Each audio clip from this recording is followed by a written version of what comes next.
Robert Halfon. Thank you, Mr. Chairman. I congratulate my honourable friend for this debate. I am a member of Prospect Trade Union and they don't give me any money for political campaigning. But I'm publishing a pamphlet with Demos on relations between the unions and the Conservative Party in the next couple of weeks, and I'm deeply interested in this issue. I just want to make 3 points today.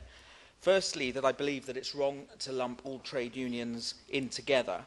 Second, the Conservative Party, as the Honourable Gentleman just said, does have a long history of cooperation with unions, which we should build on. And third, we should do more to support the moderate majority of trade union members, most of whom are not political activists. Now, yes, some trade unions do get subsidies from government, as our banks do, but many unionists, and we should acknowledge this, are actually capitalist institutions and offer services that directly seek to replace the state, such as private health care. The market comparison website privatemedicalinsurance.uk shows that Unison, the Labour-affiliated union, has recently encouraged its members to join private healthcare schemes such as Medicash. There are other examples. In 2001, The Telegraph reported that 3.5 million trade unionists, more than half the TUC membership, now have some form of private healthcare cover. Now, that was 10 years ago. Since then, the trade union movement has considerably professionalised and strengthened its private healthcare offer and other services, such as legal insurance. So we need to look, and I say this to my honourable friends, we need to look at the reality of trade unions, not just the rhetoric of extreme militants. Unions are still the largest membership associations in Britain. They're hugely more popular in membership terms than all the political parties combined. Yes. I thank the honourable friend for giving way. He's making some very important points. Isn't the most important thing that we do develop the Conservative Party has had a positive relationship with the trade unions, but the most important thing is that we have transparency of funding and understanding about what trade unions do. Yes, I accept exactly what my honourable member says. I'm all in favour of transparency. But we should also note that TUC membership now stands at 58 unions, nearly representing 6.5 million people. That's more than the entire population of Scotland. And of those 58 unions, just 15 are affiliated with Labour. That leaves 43 non-affiliated unions, and on top of that, a huge amount of small staff associations. And my point is this, that this is a very complex network of people out there.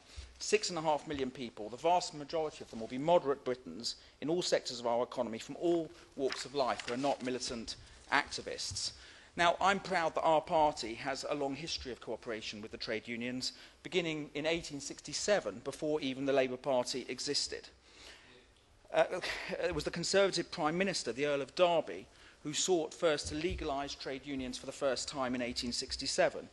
And he said in the House of Lords at the time, the voices of Manchester, of Birmingham, of Leeds, and of all the other important centres of manufacturing industry were absolutely unheard.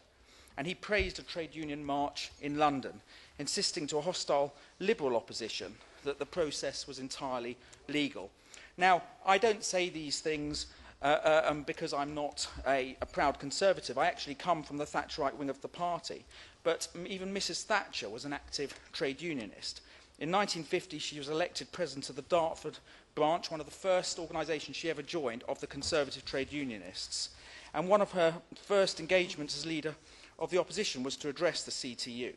And she said in 1975, and it's well worth hearing this quotation, the law should not only permit, but it should assist the trade unions to carry out their legitimate function of protecting their members. So we all remember Mrs. Thatcher for the wars against Arthur Scargill and so on, but actually she was very supportive of trade union members and grassroots, but she was against militants. So I'm very firmly a Thatcherite on the issue of trade union reform. And in 1970...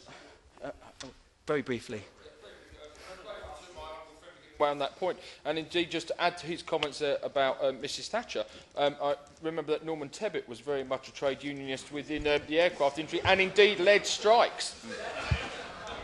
Well, the honourable gentleman proves my point, and in 1979 during the general election trade union members even held a mass rally at Wembley Stadium under the banner Trade Unions for a Conservative Victory, and that is the kind of future I hope that our government will aspire to.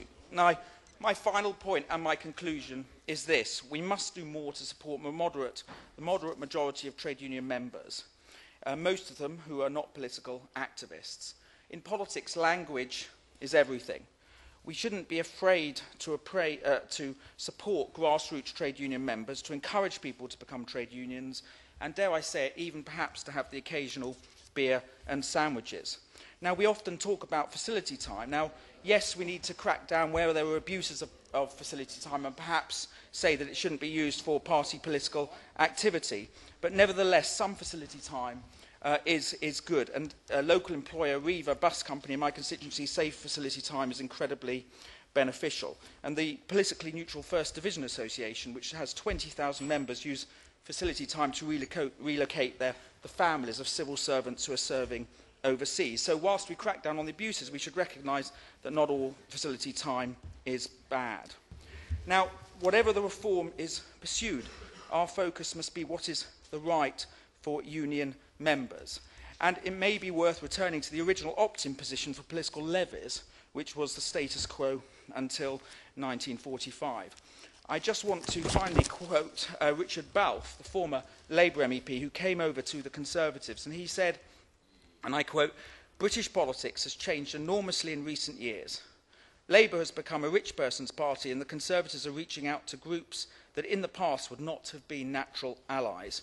We do not expect to convert the leadership of the trade union movement, but we do offer respect for the achievements of the movement and the possibility of a mutually beneficial dialogue."